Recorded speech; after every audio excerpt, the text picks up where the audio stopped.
Ram 1500, year 2026. Ham radio install. Fixing a port for my coax to pass from the cab to the bed. What I did is crawled underneath and there was a plastic plug underneath here. I took an 1/8 inch drill bit and drilled up through the center.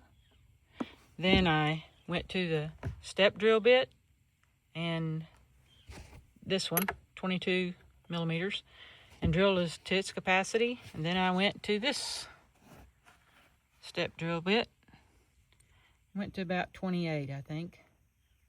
Enough to get this male adapter. This is a plumbing fitting. I wished I had the electrical, but I didn't think. So it's a 3/4 inch male adapter, schedule 40. I call it C to T.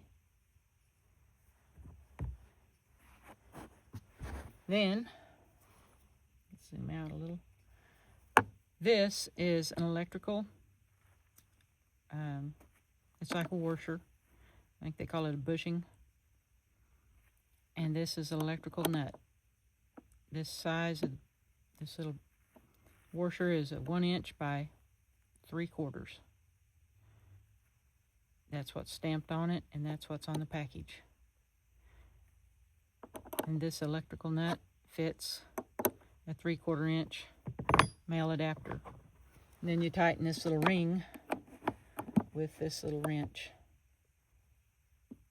It's hard to look through the camera in this same time. There, like that. So there you go. And the coax, like I said, works in there perfect. And you can use a little 3/4 inch plug if you ever want to abandon it. Thank you for watching.